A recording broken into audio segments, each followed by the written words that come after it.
Thank you for staying with us on Consider This. I'm Melisa Idris with me, Sharaad, Kuttan, and we're speaking to former Minister Datuk Zaid Ibrahim. He has recently been appointed as chairman of DAP's Kelantan chapter. Now, just before the break, you talked about resolving some of the uncertainties, right? That the reasons why we can't seem to focus on structural reform and the real issues of the country. And I'm just wondering what it will take for us to be able to address it openly and to be able to work to a resolution.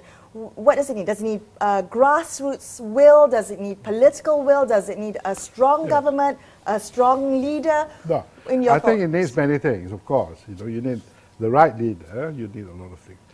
But I think we need to be civil first.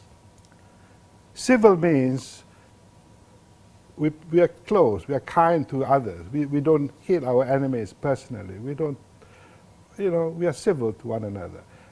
Because I think the friendship between all these various parties, if their leaders are together, if they're not so acrimonious as we are, as we practice, I think it would help for a start. So I think whilst we cannot say, let's remove all political parties, let's just have one. I mean, that's not possible. But or desirable. But I hope relationship between the political parties should be civil. Are we not civil? No. Right now? I don't think so. I think we are so Machiavellian in our dealings, in the way we do things. We make use of this and that. We play a lot of games, political games. I think there has to be civility for a start. And I think when you have that, it is easier for difficult issues to be resolved. Because I understand as much as you can use reason, you still have to have people to understand it and accept. Acceptance comes from relationship.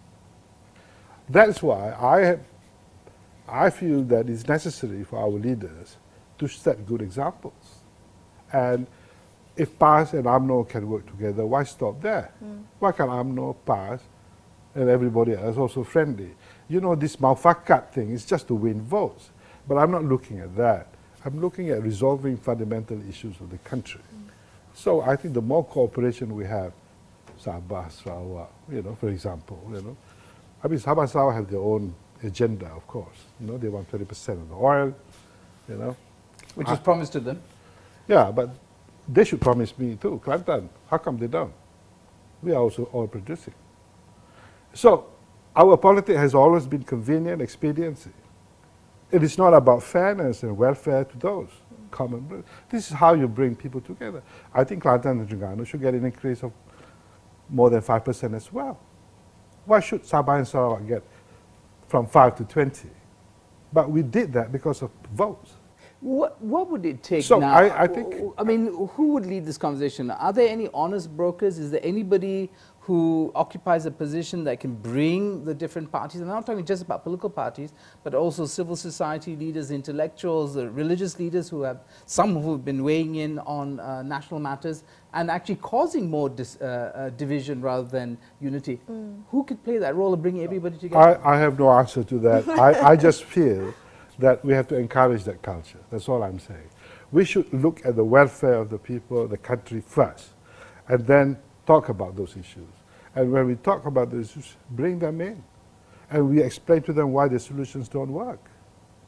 I mean, for example, I don't see how getting together, PAS and UMNO, for example, would solve other problems. There's nothing to do with race. How? Well, how do you do land reforms just because they're together? How do you reform Islamic institutions just because they are together? It needs a wider team, And I don't think, that is why I feel that we should temper our criticisms and we should be more open to listening to their points of view. And hopefully we build consensus, but of course slowly. Okay, the last minute that we have, a pressing matter that seems to be in the news every day, the question of transition between Dr. Mahathir and Anwar Ibrahim. Do you have any views on that? Well, I think my views are quite well known. I was in a party to that agreement, but there was an agreement. Some people say 2 years from the date of the election. But obviously the dates are not stated in the agreement. So what I find especially difficult to understand is if you all have, in good faith, sat down 2 years ago, you must know what's the basis, the substance of the agreement.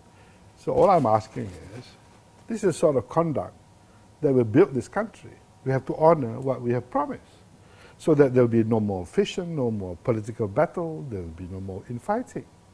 So if leaders can set good example, and the good example is this transition. You know, if there is such an agreement, I don't know what is inside, but if it is 2 years, then it has to be 2 years. If it is 2.5, it's 2.5. Be frank with the people. Why do we waste so much time talking about this and that when we can move on to other things? And I can give you other examples where honesty and integrity and some fairness in our position as leaders will help solve a lot of problems. That's right.